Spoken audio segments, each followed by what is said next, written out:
Hello friends, kakipa and tugia ka video ni hin vet page in pa na tenan tuna kain say ding hi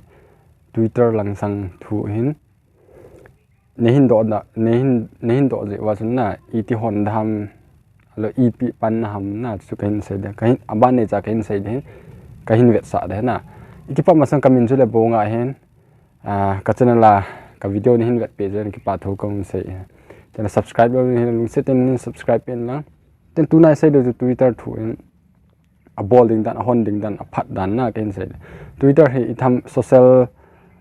network lang khana itham useful na itham man dinga phata khat na hin example tu a Instagram ho iman iga man ji hin message on ki thot the mi ong follow the hin mi nong hin follow he na tabang cho hin Twitter rong ama Twitter a cha phat na chu mi naga direct ngana tweet the na chu cho hin then tu a kain say ding iti hon diu ham ti le abai hin so sablo din chom cha hin ye chen abula kon hin vet pe ki ding kong thum ama sa pe na che diu chu le Play Store a che diu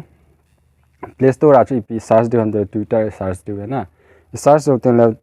cha he interface tabang hung do din screen a kain pi hin tabang hung do ten le chun ipi na bol ham te install chi na mi diu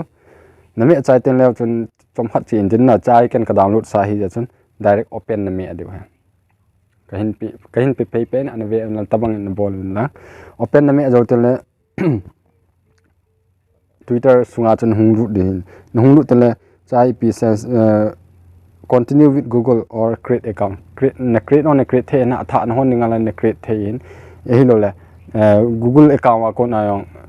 Gmail account na create the na chu Gmail an ne ya le Gmail hin me ading continue with Google cha hin me ading na me chai ten le chun na Google account chu hoi pa na man nom ham na kya tam hin chai khat le le ko hin cha chi pa kamang in bonga zo te hi kamang chi zo ten le continue has bonga te lai hin me ading na me chai ten le chun cha hi pi hung do ham na date of birth na sut ngai na date of birth cho example la at noi langa pa hin noi langa hin na mi na hol le na ma sa pen hi date hi ep date ham chu na ki koi teng ban zo ten le mana hi ep pen ham na ten le nakum iti kuma na pin ham chu na pi de na pi chai ten le next na mi ding next na mi chai ten le chun customize your experience tin customize your experience chu click na bol ngai na click na bol jai ten le next na mi ke ding next na me is describe yourself in yourself introduce bio bang pi hen south ta pi ho nga ama sa pena naga hon di a zo ta na ki edit phat the na suka asai num he cha he example of myself bo nga zo te ka ti sort nin na kha ve ding a zo ta edit phat the he then zo ta na next na me ding na me cha ten connect your address book to find people you may know Twitter cha hi na contact a ko na Twitter mang ho na naga ki connect the he cha he not now contact a cha he chung pa che diu hin che do ten le which language do you speak if language sa na pa ham na chu nang dei naki kha the example English ne na English lo Hindi ne na Hindi Nepali na dei naki me de example can English ka me tai jo ten la cha what do you want to see on Twitter na Twitter a chu ipi na vet no ham na चाहे Bollywood news, Indian actor, Indian film industry, India TV, big boss, art and culture, celebrity, cricket, popular image, music, games, football. Min adang noi langa. Na dei pen ke select de chai thum select ngai na. Thum le na select ngai. Ken example la hin technology a khat ka select ngai football itele art and culture hai ka select. Jotele next na mi ding.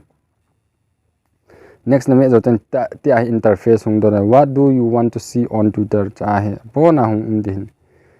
zo ten so next na me akid na me cha ten la cha hi khat chi bol te ngai na mi ham thum ham chuna follow te ngai Facebook hon no le mi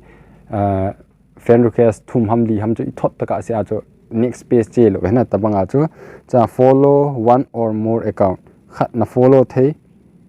chai